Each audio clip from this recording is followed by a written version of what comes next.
Hare Krishna, dear devotees, and welcome back to Inspired Bhakti Yoga. If you're new here, welcome, and thank you so much for joining us here today.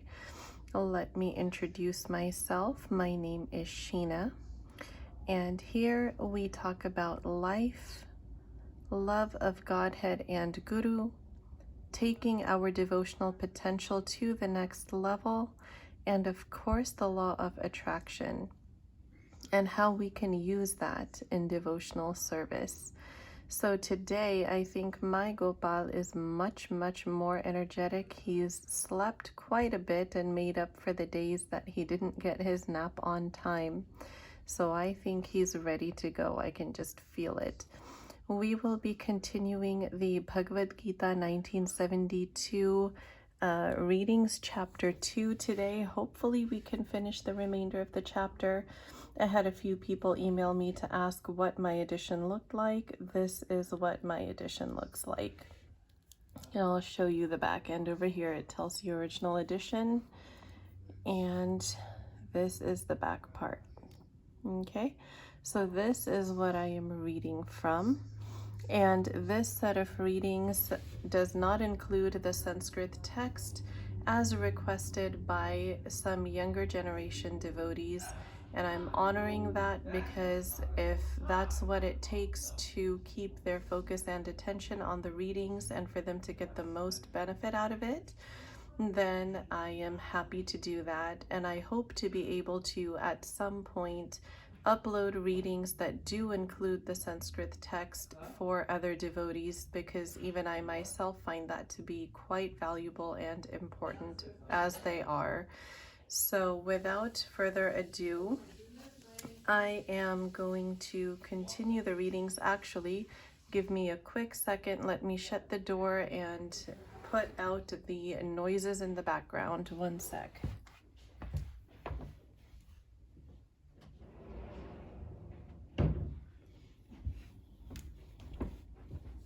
Okay, I am back. So today we are continuing exactly where we left off. I am on page 139. We are reading the purport for text 55 and then moving forward. So here we go. The Bhagavatam affirms that any person who is fully in Krishna consciousness or devotional service of the Lord has all the good qualities of the great sages, whereas a person who is not so transcendentally situated has no good qualifications, because he is sure to be taking refuge in his own mental concoctions. Consequently, it is rightly said herein that one has to give up all kinds of sense desire manufactured by mental concoction. Artificially, such sense desires cannot be stopped. But if one is engaged in Krishna consciousness, then automatically sense desires subside without extraneous efforts. Therefore, one has to engage himself in Krishna consciousness without hesitation, for his devotional service will instantly help one onto the platform of transcendental consciousness. The highly developed soul always remains satisfied in himself by realizing himself as the eternal servitor of the Supreme Lord. Such a transcendentally situated person has no sense desires resulting from petty materialism. Rather, he remains always happy in his natural position of eternally serving the Supreme Lord. One who is not disturbed in spite of the threefold miseries, who is not elated when there is happiness, and who is free from attachment, fear, and anger, is called a sage of steady mind. The word muni means one who can agitate his mind in various ways for mental speculation without coming to a factual conclusion. It is said that every muni has a different angle of vision, and unless a muni differs from other munis, he cannot be called a muni in the strict sense of the term. But a Sthitdhi Muni, as mentioned herein by the Lord, is different from any ordinary Muni. The Sthitdhi Muni is always in Krishna consciousness, for he has exhausted all his business of creative speculation. He has surpassed the stage of mental speculations and has come to the conclusion that Lord Sri Krishna or Vasudev is everything. He is called a Muni fixed in mind. Such a fully Krishna-conscious person is not at all disturbed by the onslaughts of the threefold miseries, for he accepts all miseries as the mercy of the Lord, thinking himself only worthy of more trouble due to his past misdeeds, and he sees that his miseries, by the grace of the Lord, are minimized to the lowest. Similarly, when he is happy, he gives credit to the Lord, thinking himself unworthy of the happiness.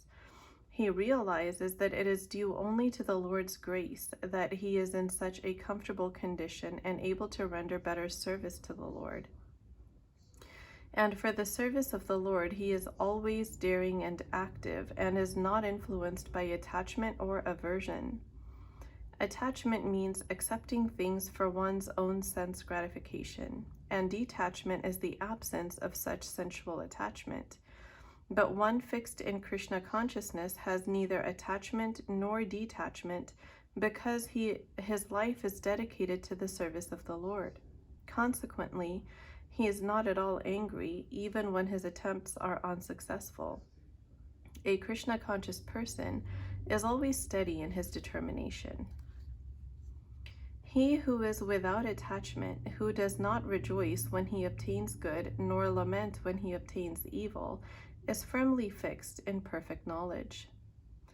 There is always some upheaval in the material world which may be good or evil.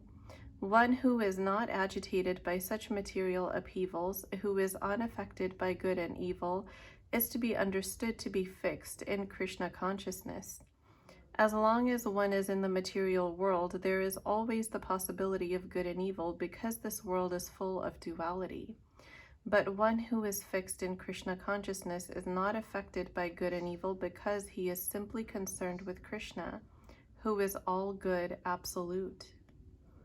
Such consciousness in Krishna situates one in a perfect transcendental position, technically samadhi. One who is able to withdraw his senses from sense objects as the tortoise draws his limbs within the shell is to be understood as truly situated in knowledge. The test of a yogi, devotee, or self-realized soul is that he is able to control the senses according to his plan. Most people, however, are servants to the senses and are thus directed by the dictation of the senses. That is the answer to the question as to how the yogi is situated. The senses are compared to venomous serpents. They want to act very loosely and without restriction. The yogi or the devotee must be very strong to control the serpents like a snake charmer. He never allows them to act independently. There are many injunctions in the revealed scriptures. Some of them are do-nots and some of them are do's. Unless one is able to follow the do's and the do-nots, restricting oneself from sense enjoyment, it is not possible to be firmly fixed in Krishna consciousness. The best example set herein is the tortoise. The tortoise can at any moment wind up his senses and exhibit them again at any time for particular purposes. Similarly, the senses of the Krishna conscious person are always used for some particular purpose in the service of the Lord and are withdrawn otherwise. Keeping the senses always in the service of the Lord is the example set by the analogy of the tortoise who keeps the senses within.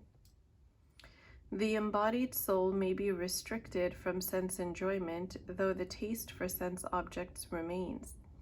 But ceasing such engagements by experiencing a higher taste, he is fixed in consciousness. Unless one is transcendentally situated, it is not possible to cease from sense enjoyment. The process of restriction from sense enjoyment by rules and regulations is something like restricting a diseased person from certain types of eatables. The patient, however, neither likes such restrictions nor loses his taste for the eatables. Similarly, sense restriction by some spiritual process like Ashtanga Yoga in the matter of yam, niyam, asan, pranayam, pratyahara, dharana, dhyan, etc.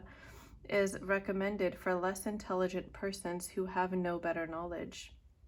But one who has tasted the beauty of the Supreme Lord Krishna in the course of his advancement in Krishna consciousness no longer has a taste for dead material things.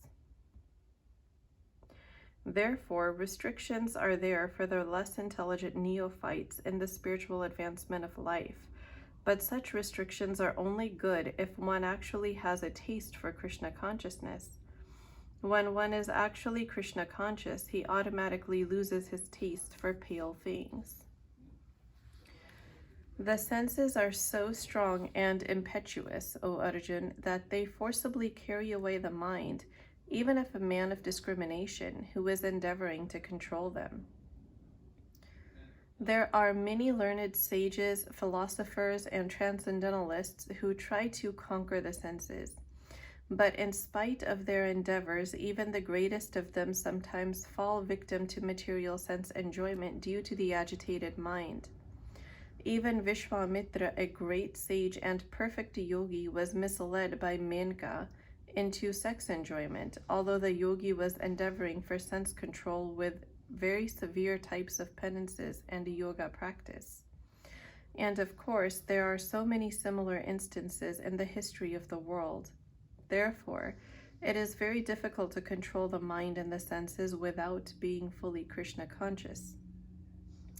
Without engaging the mind in Krishna, one cannot cease such material engagements.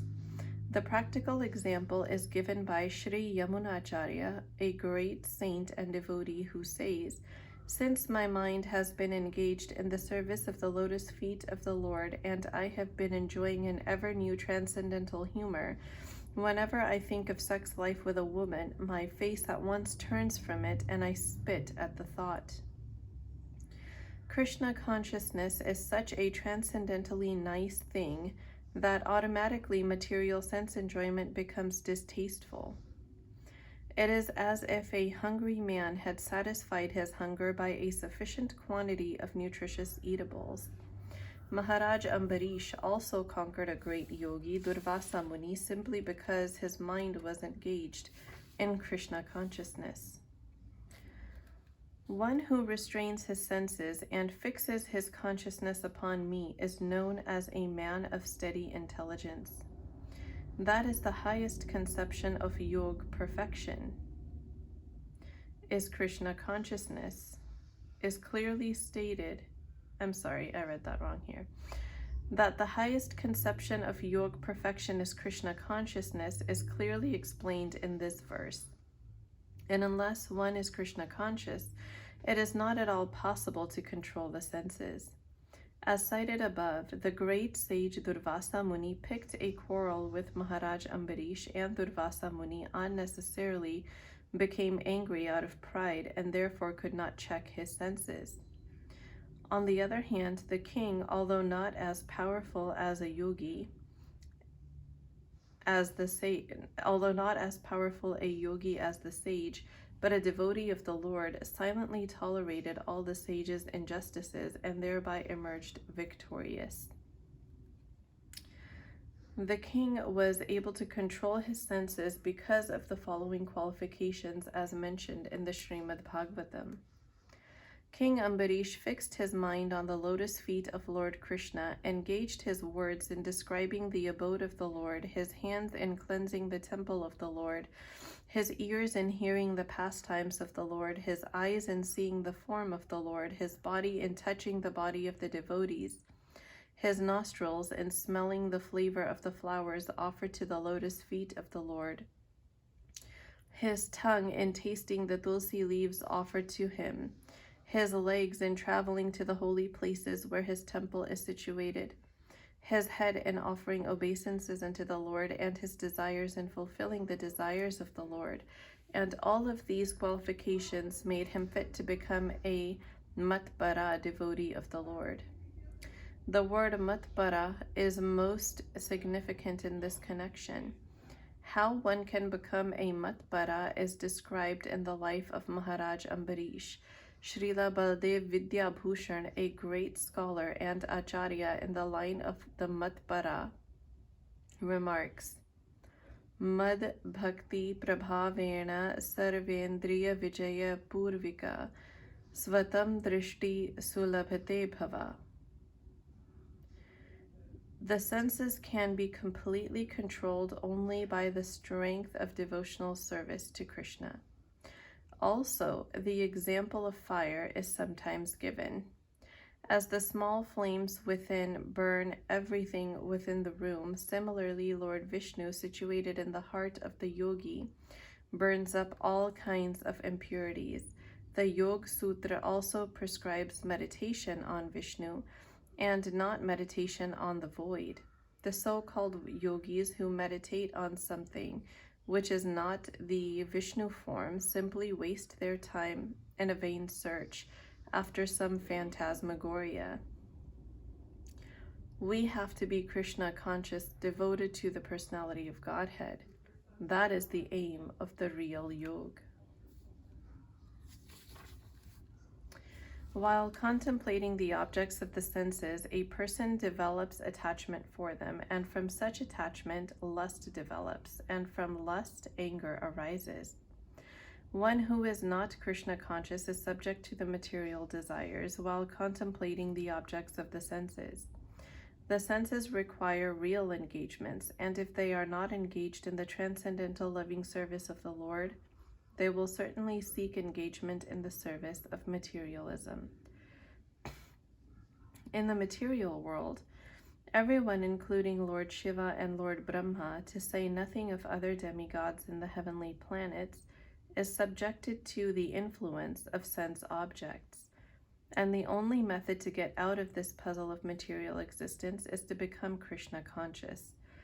Lord Shiva was deep in meditation, but when Parvati agitated him for sense pleasure, he agreed to the proposal, and as a result, Kartikeya was born. When Haridas Thakur was a young devotee of the Lord, he was similarly allured by the incarnation of Maya Devi, but Haridas easily passed the test because of his unalloyed devotion to Lord Krishna. As illustrated in the above-mentioned verse of Sri Yamunacharya, a sincere devotee of the Lord shuns all material sense enjoyment due to his higher taste for spiritual enjoyment in the association of the Lord. That is the secret of success. One who is not, therefore, in Krishna consciousness, however powerful he may be in controlling the senses by artificial repression, is sure to ultimately fail, for the slightest thought of sense pleasure will agitate him to gratify his senses. From anger, delusion arises, and from delusion, bewilderment of memory. When memory is bewildered, intelligence is lost, and when intelligence is lost, one falls down again into the material pool. By development of Krishna consciousness, one can know that everything has its use in the service of the Lord. Those who are without knowledge of Krishna consciousness artificially try to avoid material objects, and as a result, although they desire liberation from material bondage, they do not attain to the perfect stage of renunciation. On the other hand, a person in Krishna consciousness knows how to use everything in the service of the Lord. Therefore, he does not become a victim of material consciousness. For example, for an impersonalist, the Lord or the absolute being impersonal cannot eat. Whereas an impersonalist tries to avoid good eatables, the devotee knows that Krishna is the supreme enjoyer and that he eats all that is offered to him in devotion. So after offering good eatables to the Lord, the devotee takes the remnants, called prasadam. Thus, everything becomes spiritualized, and there is no danger of a downfall. The devotee takes prasadam in Krishna consciousness, whereas the non-devotee rejects it as material. The impersonalist therefore cannot enjoy life due to his artificial renunciation, and for this reason a slight agitation of the mind pulls him down again into the pool of material existence. It is said that such a fool, even though rising up to the point of liberation, falls down again due to his not having support in devotional service. One who can control his senses by practicing the regulated principles of freedom can obtain the complete mercy of the Lord and thus become free from all attachment and aversion.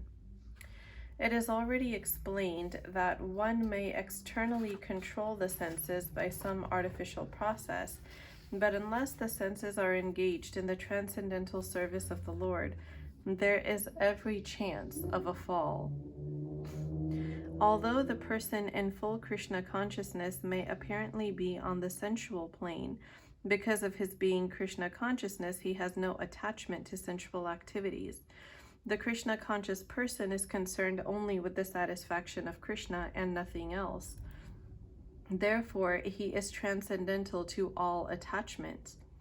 If Krishna wants, the devotee can do anything which is ordinarily undesirable, and if Krishna does not want, he shall not do that which he would have ordinarily done for his own satisfaction. Therefore, to act or not to act is within his control, because he acts only under the direction of Krishna. This consciousness is the causeless mercy of the Lord, which the devotee can achieve in spite of his being attached to the sensual platform. For one who is situated in the divine consciousness, the threefold miseries of material existence exist no longer. In such a happy state, one's intelligence soon becomes steady. One who is not in transcendental consciousness can have neither a controlled mind nor steady intelligence, without which there is no possibility of peace. And how can there be any happiness without peace? Unless one is in Krishna consciousness, there is no possibility of peace. So it is confirmed in the 5th chapter that when one understands that Krishna is the only enjoyer of all the good results of a sacrifice and penance, and that he is the proprietor of all universal manifestations, that he is the real friend of all living entities, then only can one have real peace. Therefore, if one is not in Krishna consciousness, there cannot be a final goal for the mind. Disturbance is due to want of an ultimate goal, and when one is certain that Krishna is the enjoyer, proprietor, and friend of everyone and everything, then one can, with a steady mind, bring about peace. Therefore, one who is engaged without a relationship with Krishna is certainly always in distress and is without peace. However much one may make a show of peace and spiritual advancement in life. Krishna consciousness is a self-manifested peaceful condition which can be achieved only in relationship with Krishna. As a boat on the water is swept away by a strong wind, even one of the senses on which the mind focuses can carry away a man's intelligence. Unless all of the senses are engaged in the service of the Lord, even one of them engaged in sense gratification can deviate the devotee from the path of transcendental advancement. As mentioned in the life of Maharaj Ambarish, all of the senses must be engaged in Krishna consciousness, for that is the correct technique for controlling the mind. Therefore, O mighty armed, one whose senses are restrained from their objects is certainly of steady intelligence. As enemies are curbed by superior force, similarly, the senses can be curbed not by any human endeavor, but only by keeping them engaged in the service of the Lord.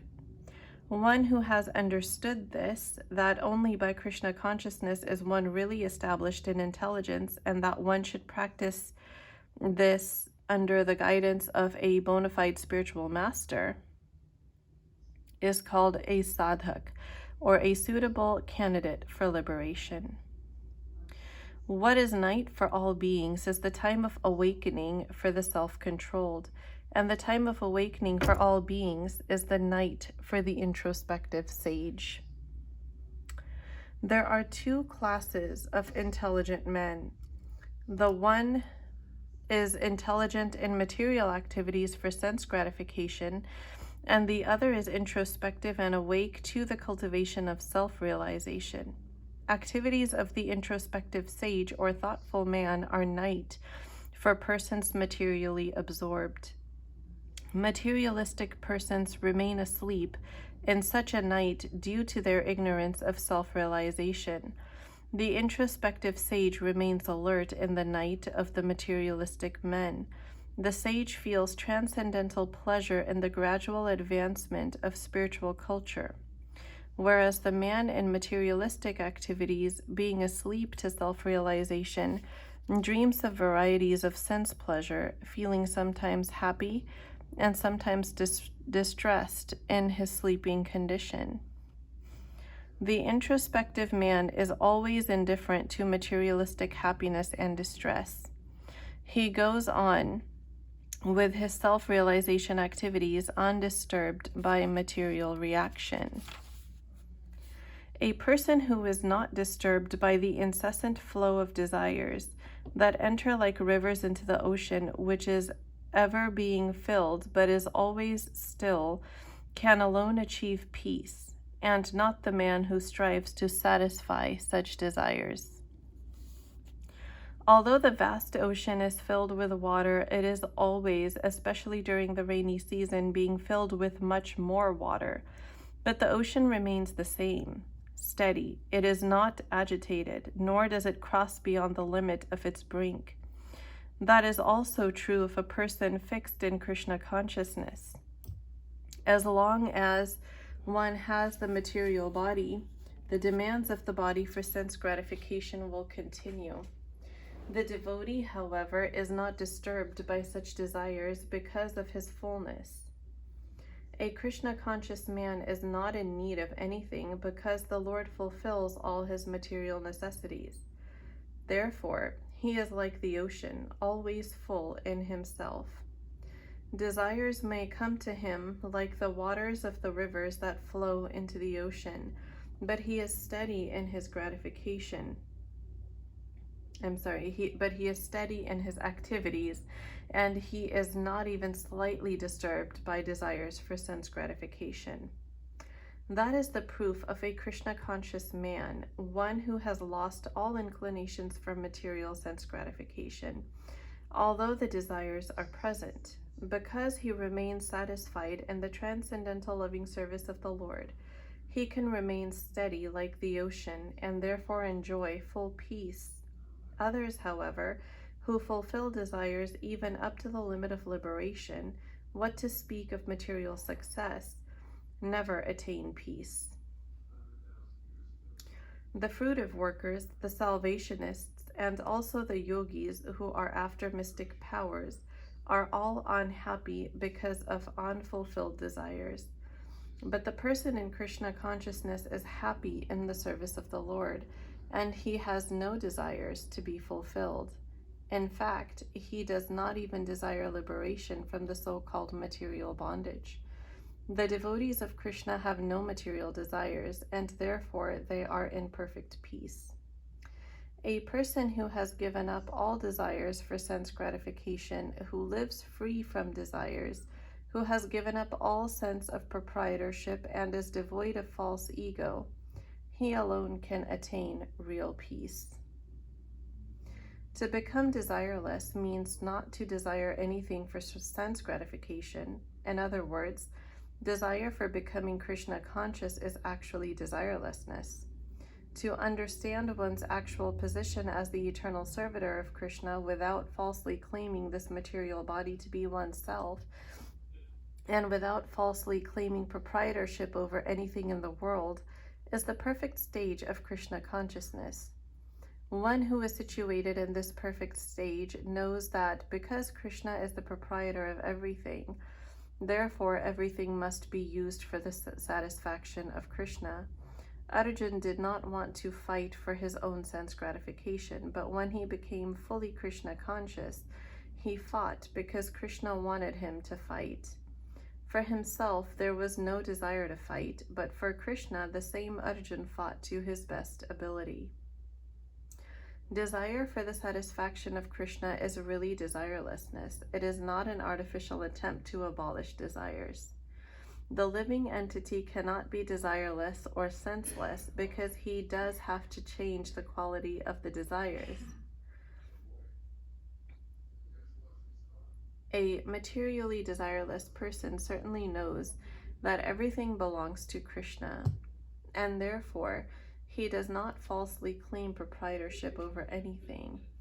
This transcendental knowledge is based on self-realization, namely knowing perfectly well that every living entity is the eternal part and parcel of Krishna in spiritual identity, and therefore the eternal position of the living entity is never on the level of Krishna or greater than him.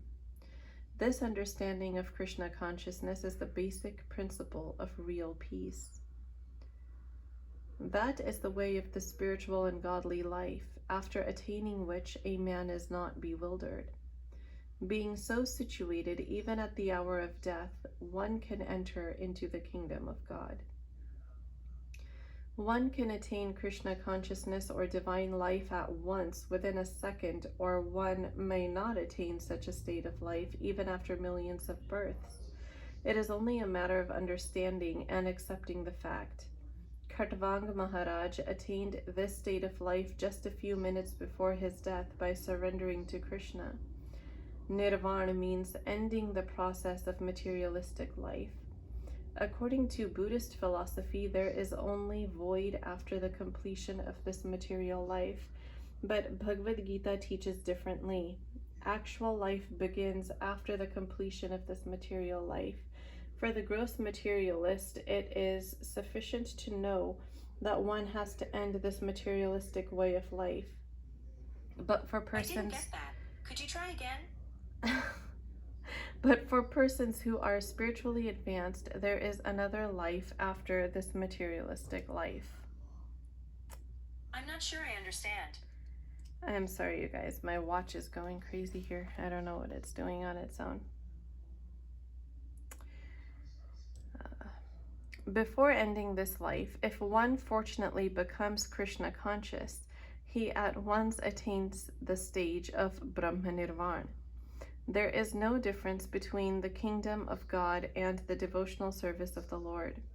Since both of them are on the absolute plane, to be engaged in the transcendental loving service of the Lord is to have attained the spiritual kingdom. In the material world, there are activities for sense gratification, whereas in the spiritual world, there are activities of Krishna consciousness. Attainment of Krishna consciousness, even during this life, is immediate attainment of Brahm, and one who is situated in Krishna consciousness has certainly already entered into the kingdom of God. Brahm is just the opposite of matter.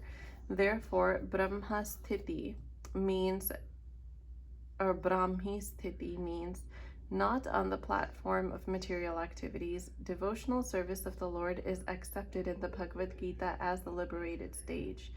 Therefore, Brahmisthiti is liberation from material bondage.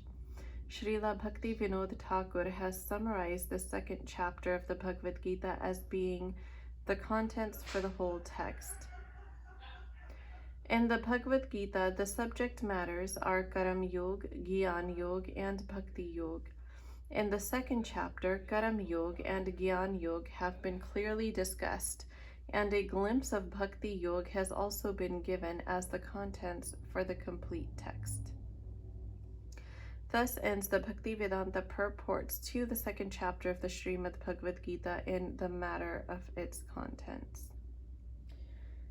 So thank you so much, everybody, for stopping by for this reading. I'm sorry that I was very tongue-twisted today. As most of you know who've been following me for a while, I had a bad reaction to the COVID vaccine and it affected my heart. So I'm still in the process of recovering from that. I am about 95% better than I was, and I'm so grateful because I know all of your prayers and well wishes is what got me here. And I cannot thank all of you enough who, call or text to check in with me and have just kept me in your prayers. I appreciate that very, very much. And so does my little Gopal, because now I'm able to spend more quality time with him rather than just laying around and not feeling well and him hanging out next to me with not much to do. So thank you, everyone, very, very much. And thank you for joining me here on this channel. I hope you all have a beautiful, wonderful, Krishna conscious rest of your night. And I will talk to you again, hopefully tomorrow in the next reading video. Hare Krishna, everyone.